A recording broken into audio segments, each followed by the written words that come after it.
Well, hello. I already told you, my name is Austin. And this is Nick.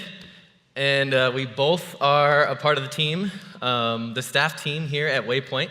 And today, things are going to feel a little bit different, as you can tell, than like a traditional teaching.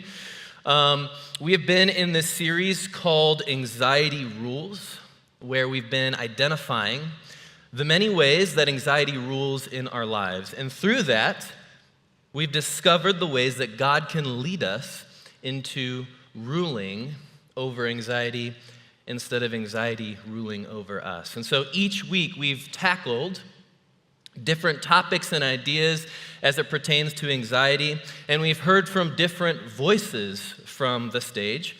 And whenever we get up here to speak,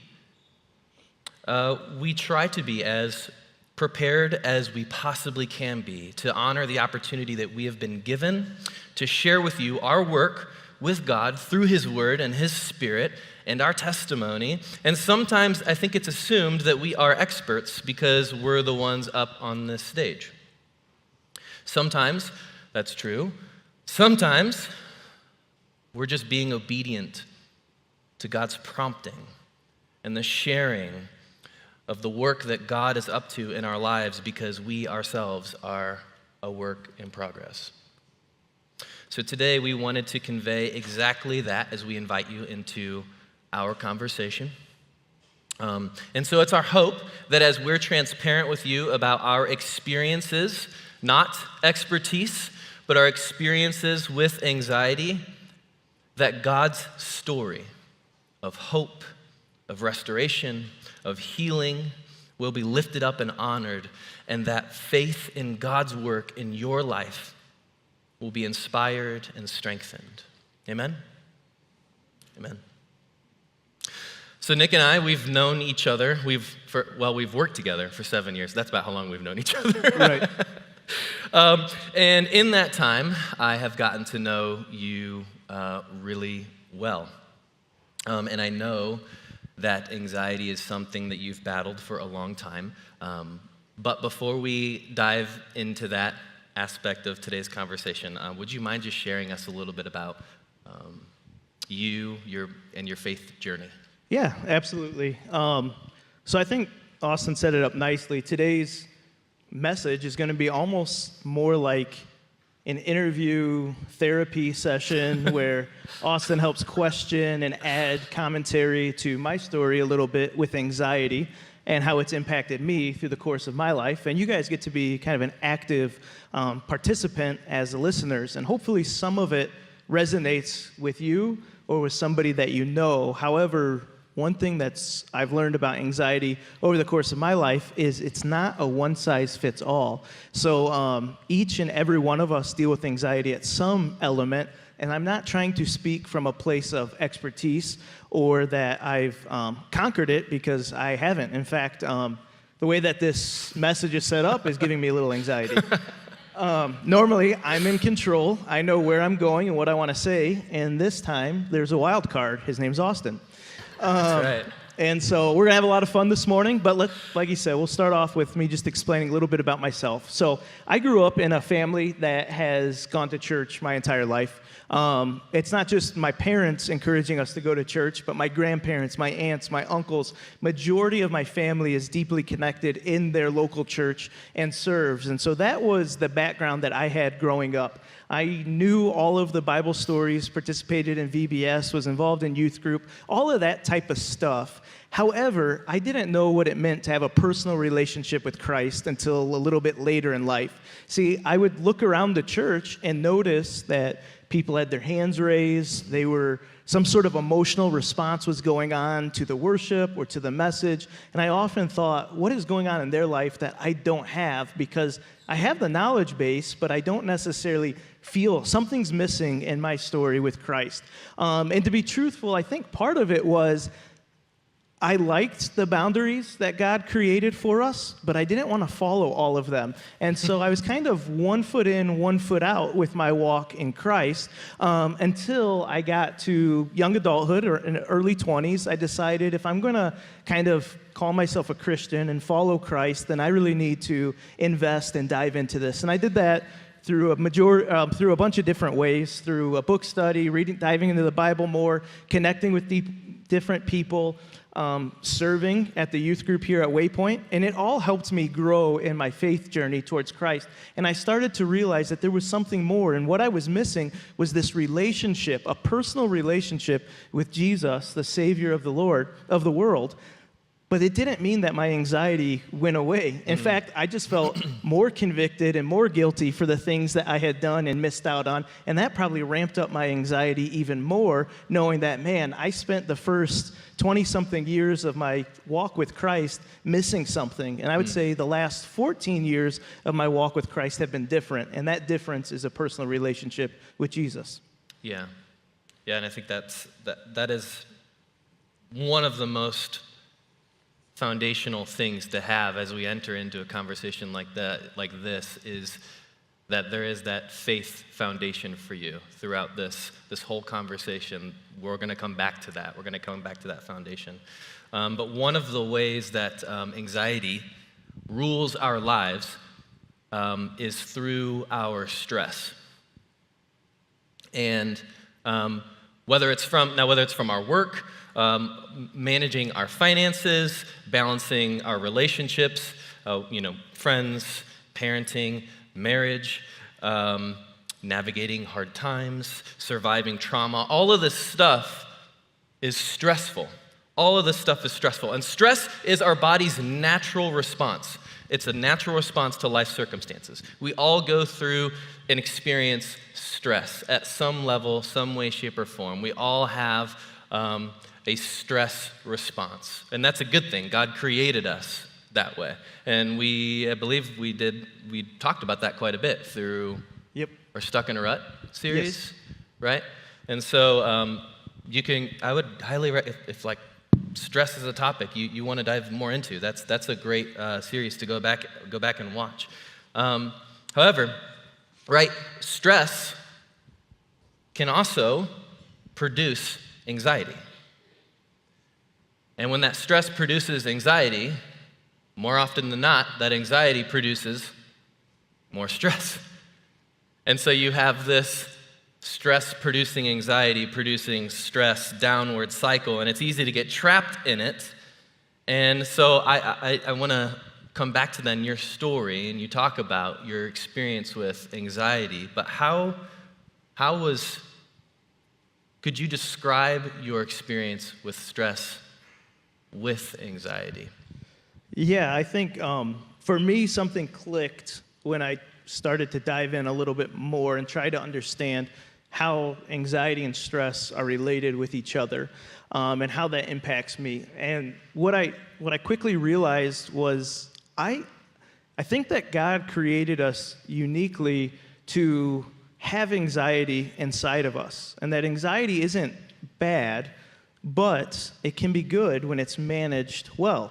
I think that one thing that I had learned over years is that, when we feel stressed, we get into kind of our fight or flight mode, and all of a sudden different hormones are being released.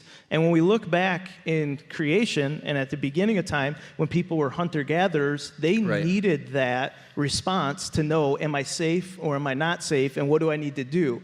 The problem is we live in an overstimulated world where we're always releasing those chemicals in our body, and our body just can't handle that much. Now, some bodies can handle it better. Other people know how to cope with it. And then some people are just wrecked by this idea of anxiety and how stress induces it. And so I think it was just each quarter we have a meeting as a staff where we talk about the next 90 days.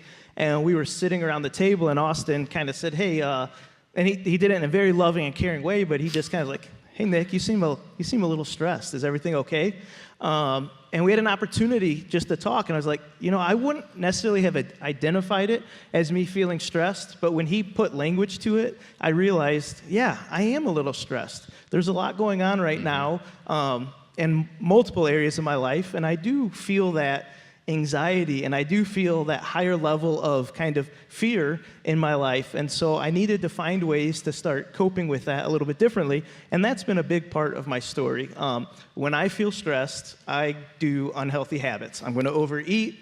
I'm going to seek control. Yep. And that was control kind of how everything. that's kind of how I knew in the moment was it felt like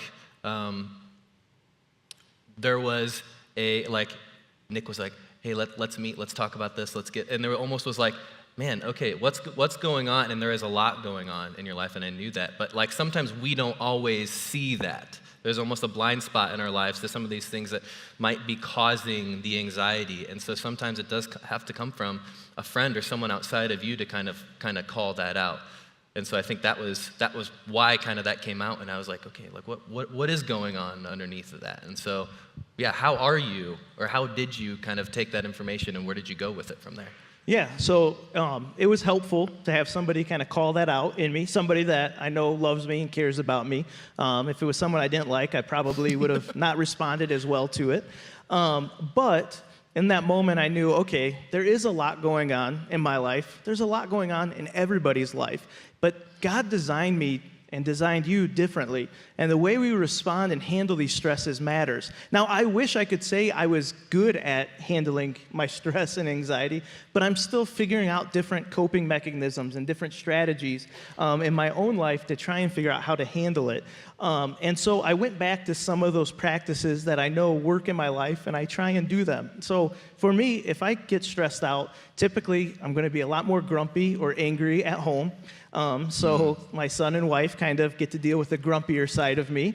I'm going to overeat because that's just a comfort thing. And I'm probably just going to try and check out on my phone or on something and just kind of forget the stresses or try to forget the stresses in life. However, they're still going to be running in the back of my mind constantly as to, hey, I need to do this, I need to get this done, whatever it may be. And so for me, it's trying to find ways to slow that kind of treadmill in my head down enough to realize, okay, this is going to be all right. It can all get done. Just take a breath, ground yourself in the things that are around, and let's move forward. And I wish I was better at it than what I know what I need to do. I don't always choose to do those things because those things are hard. Yeah, they are.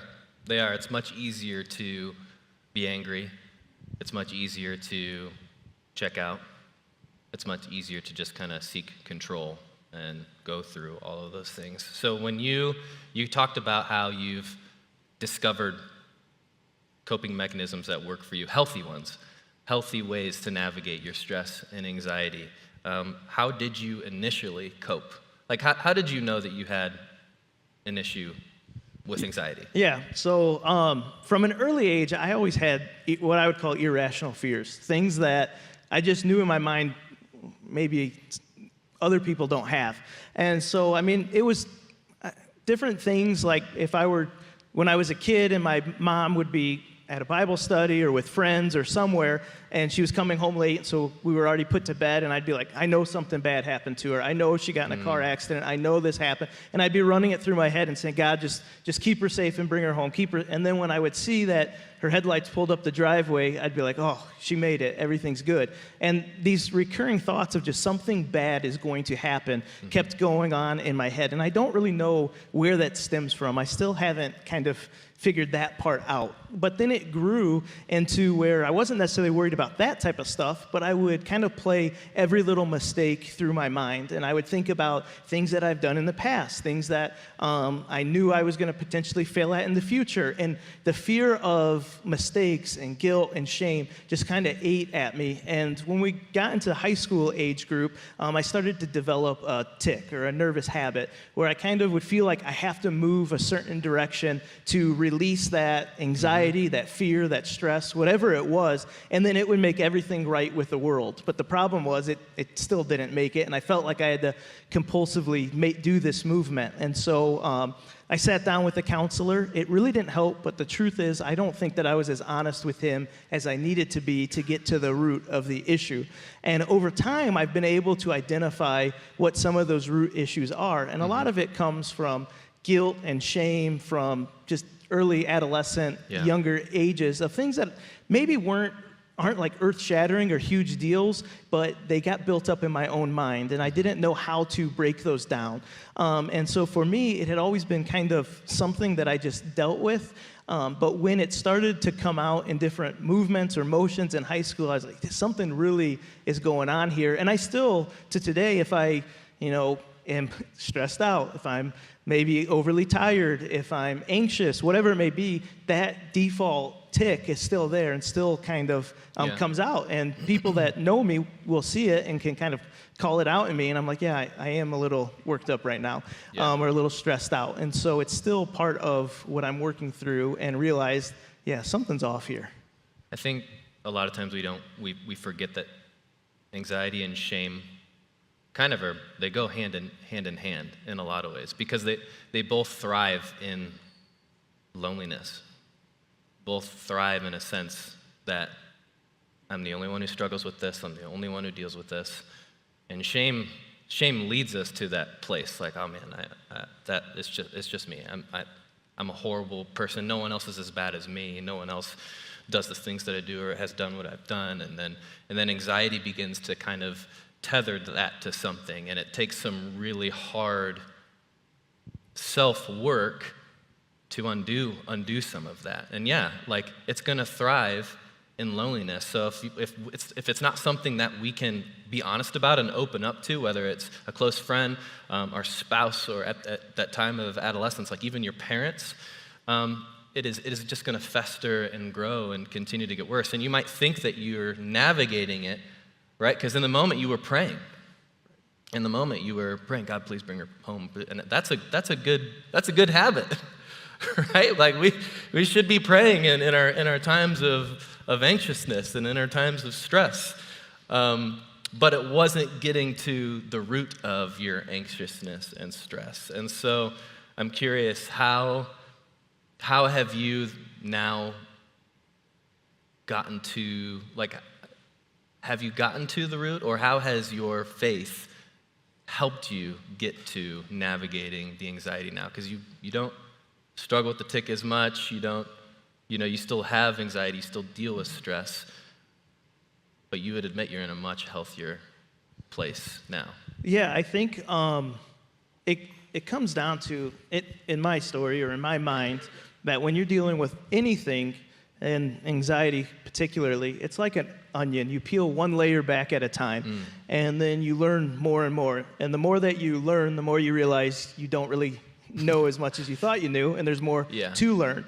And so for me, it has been this ongoing development of where I would have thought things that people did, like meditation, exercise, I didn't realize how all of that stuff impacts your body. And I would have thought, man, that's just a bunch of hippy-dippy, weird type of stuff. I'm not walking barefoot in the grass to energize my body or whatever. And then I started to learn more and more and realize, okay, God did uniquely design us in a way that everything is connected. And so our bodies are meant to do certain things or be one with nature, or when we think about our biblical mothers and fathers, they were constantly outside. They were constantly working with their hands. They were in community with each other. And in our world, we've isolated ourselves more and more and removed ourselves from that. And often it was done with good intentions and the idea of, well, we're going to protect ourselves from getting sick. We had the COVID virus. We're going to protect ourselves from different, predators or bad people out there. And we built all of these walls and realized, holy cow, we just isolated ourselves from the entire world. And so for me, it came down to the realization that all of this is interconnected. And the more I started to learn, the more I realized there's a lot going on here and I need to dive into it. So I started to look into different podcasts. And so Craig Groeschel is a podcast I listen to. It's about leadership, but there's elements that he talks about.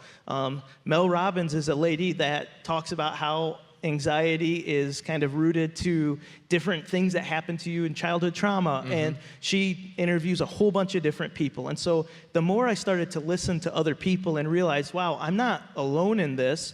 And the more I was able to be open or honest with people around me, the more I realized, okay, there's a fighting chance at getting to another side of this thing.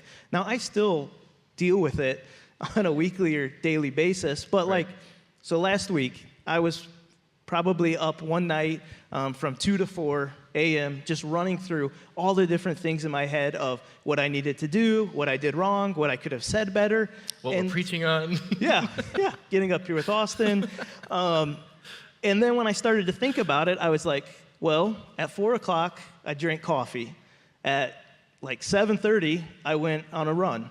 At 8 o'clock, I ate dinner. So I wasn't doing things to prepare my body to rest through the night. And so I was ramping myself up for those moments. But if I were being honest, the very first thing that helped me wrestle through anxiety was the people around me. So I had been carrying guilt and shame for a bunch of different stuff, from early years to adolescence, and just sitting down, first sat down with my wife and just shared where I was at with things. She shared where she was at with things. And I just felt the love of Jesus in that moment. And I knew, okay, there's hope here. There's restoration. I don't have to carry this shame and guilt with me all the time. And then we sat down with a friend couple and kind of just opened up to them with what was going on in my life personally. And again, we were met with the love of Jesus. Yeah. And then I have other people in my life that I know I might not talk with them every day or every week,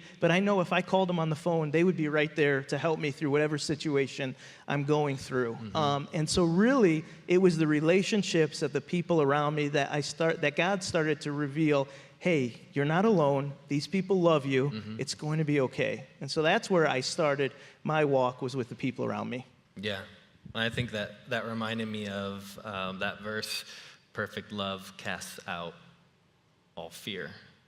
And I think at the root, at the core of anxiety is fear. That's often our response to fear, can be anxiety. And perfect love, the love of Christ, the love of Jesus, people reflecting that into your life, seems to me like that has been monumental, that has been key, instrumental. Yep, absolutely. In you navigating your absolutely. anxiety. I wonder how your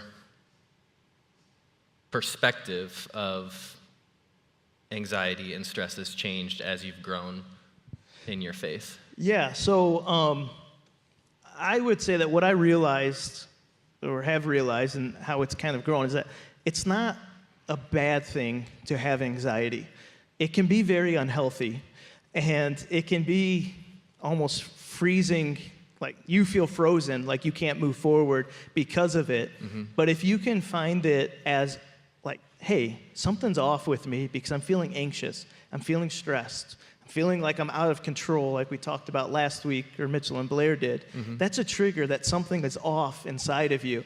And God designed that so that we could recognize that, I believe, that we could recognize it and make an adjustment in our life. And so before I saw it as, this is just an unhealthy, negative thing. And often I do hate it because it's terrible. It's not, nobody's going to say, hey, I want to have a panic attack, or I want to feel like whatever anxiety makes you feel. But if you can catch it early on, and if you can do things to be proactive, you have a fighting chance at using it. To rule anxiety. Right. To rule anxiety and to glorify God through that. And so for me, I think it went from, I absolutely hate this, to, this is just a warning that something's off in my life. And if I lean into it, that's good. If I don't lean into it, it's going to go down a negative path. And it's a lot easier for some reason for me to not necessarily lean into it and to go down the negative path and allow it to rule my life. And then I have to do a reset and remind myself, these are the healthy things that I can do to get back in kind of right relationship with this. Okay, so what are specifically, what are some of those so healthy things? What are some of those practices, rituals that have helped you navigate? Yeah, so for me, I have a slide that I just found online that lists a handful of different strategies or coping mechanisms. It says the 15 ways to treat anxiety. So if you guys have that, you can pull it up there. I don't do all of these things, but if you're looking for some strategies, they could be helpful as I talk through kind of what I do. The first thing is I am really big on lists and routine. I feel like I'm a little more in control when I know what I'm doing. So the night before, if I know what the next day is roughly going to hold, then I'm a lot more at peace in my spirit. And then the next day, if I wake up and spend time with God and kind of set my heart right for whatever the day's going to bring, I'm often able to go through different stressful or anxiety-filled moments a lot better during the day. And then I like to end the day, if it's a work day, by making sure I know what I'm going to try and accomplish the next day. But then in the evening, spending time with family, getting outside, walking, or some sort of exercise, trying to eat throughout the day instead of just chugging coffee all day, Yeah, and then eating the binge junk. eating at night, which is a go-to for me. Those are all healthy things for me. Finding ways to take time to just rest and kind of play almost, Yeah. whether that's just hanging out with the family, whether it's going to a park, whatever it may be, trying to find intentional times to quiet myself and just be intentional about what's going on. And so I kind of developed a rule of life for myself, and so I have a slide of that as well. And for those of you who don't know, a rule of life is basically something that is personal to you that you choose to live your life by, or you're pursuing to live your life by it. I'm not perfect at this whatsoever. And so for me, my rule of life, and I read this to myself, I have it hanging up in the office. I read it to myself before I start the day, and then if I get stressed out during the day, I go back to it. And it's built on time, discipline, and joy. And it's all scripturally founded for me. Yeah. And so time with Jesus, time with family, time with others. That comes from the greatest commandment, loving others as yourself. Then the next one is the discipline to set healthy boundaries. And that's about running the race to win the prize. Most of you probably know that scripture reference. And the last one is finding joy in every moment. So in Philippians, Paul is writing how he says, even if I'm being poured out like a blood offering, meaning if I'm being persecuted and killed for you to know Christ, I'm going to find joy in that moment. And I can't think of many worse situations than being persecuted. But if I can find joy in those moments, then I know I can find joy in life. And so Right. I read that rule of life to myself every day. And it might not mean that I do all of those things well, but that is who I'm pursuing to be. And I want to remind myself of that. So if I know that Tuesday it's going to be a tough conversation, a lot of times I'll name that day something before I even walk into that space. So when I'm driving in, I might say, it's Tough Conversation Tuesday. Let's go. And I know inside of me, we're going to have some tough conversations, but it's going to be good. Yeah. And it's because this is what God has placed on my heart for the day. So I step into that moment, I let God take control, and I've already prepared my mind and my heart. Now, you can't control every element of the day, so you have to build margin and flexibility and allow the Spirit to lead however it may lead. And being a control freak, that's hard, but it's something I've become more and more comfortable with over the years. Oh yeah, that's so good. So, yeah. I think that that story about Paul, because he's one of those guys that like has been able to find joy in some of the most difficult of circumstances. I think earlier this week you were telling me about the moment when Paul is. Do you mind sharing that with where Paul's in prison and he worships and he. Yep, we have it on a slide. It's I have it in here, but I'll just read it off the slide.